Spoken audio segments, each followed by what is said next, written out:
Oh man, hell we got here?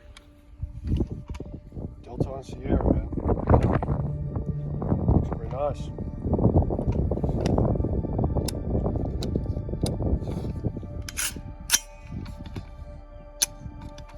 Shit.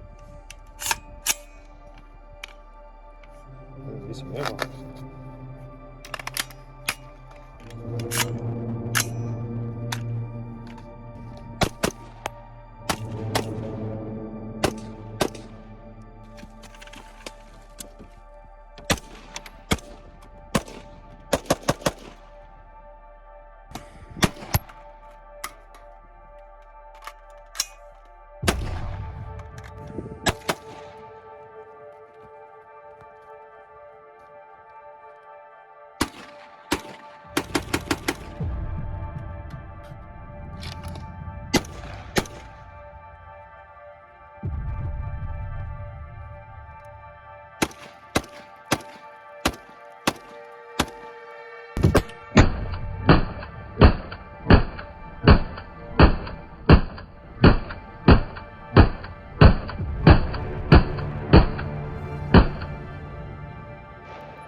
Beep.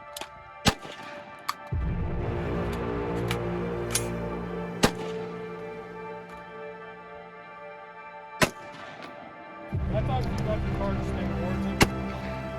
Alright, it's for you guys.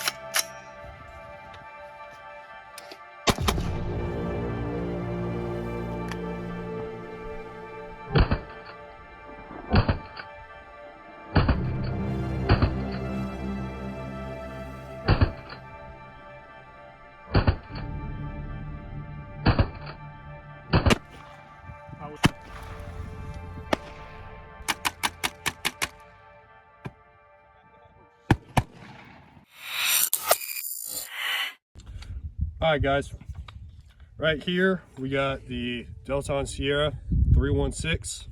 Recently acquired this rifle not too long ago. Was looking for a budget starter rifle to get into kind of the world of tactical shooting, stuff like that. And this is the rifle I came down to. Rifle like this run you about $450, probably $480 after you pay for a transfer fee and stuff. Palmetto State sells them, is where I picked up this one from, and so far it's been nothing but good to me. So kind of gonna do this Garand thumb style, I guess you could say, tip to butt.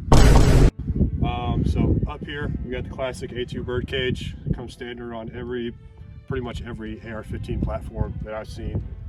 So got the A2 birdcage up here. Got a mid-length gas system in here. You know, AR-15 typical direct impingement. So, and then here we have a M-lock handguard, which is pretty fucking nice. It's not cutting the shit out of your hands, especially if you don't have money for a grip yet or anything. It's pretty nice on the hands.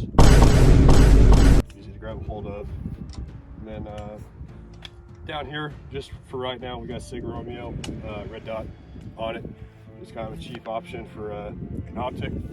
It's pretty fucking good, in my opinion. We'll come down here. Typical bolt carrier, typical everything you'd see on an AR. Then we got our grip. Not a huge fan of the grip. Probably gonna change it out for Magpul grip, something else different. Just don't care for the way it feels. Come down here further. I'm not a big fan of the trigger on this thing either. It's just regular mil-spec trigger that came with the rifle. So gonna go ahead and show clear here. So got maybe a little bit of mush and about a 5-pound pull. Click, reset. Got a real heavy let off. It's a long let off. Then you got more mush and then it fires again. So not a big fan of that trigger, but if you're just getting into ARs, it'll do. And then down here, got your regular collapsible stock. Not a big fan of it either. It's not the greatest, but like I said, probably change that out later. But in here, we also got buffer tube. and buffer spring. Not sure if the buffer spring it has in it, but the buffer spring that comes in this rifle, it's heavy enough that there's really no recoil whatsoever on this rifle. I mean, you can testify that too. Yeah. No recoil at all.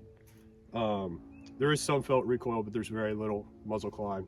So it's a really nice, smooth shooting rifle, and yeah, it's pretty nice. All right, so go ahead and break this down. So typical takedown for your ARs, so nothing too special there. That one.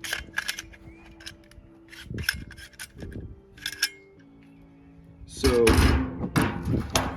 regular old bolt carrier group here. Something worth mentioning here on these bolt carrier groups, specifically on these cheaper ARs, you tend to get some unusual and uneven wear patterns up here on the top of the bolt and on the bottom side of the bolt. So that's just something to kind of mention there, because obviously you get what you pay for, and you know, it's not the greatest quality steel, but if you're just, you know, somebody's going out shooting on a Saturday, not shooting a whole bunch, nothing really to worry about. So on the internals, that's about all I got to say for that. And another thing on these, the barrels usually tend to shoot out pretty easily, so you'll be looking at changing a barrel probably 5,000 rounds in. You're going to really see some loss of accuracy and a lot of other problems there. But there you go.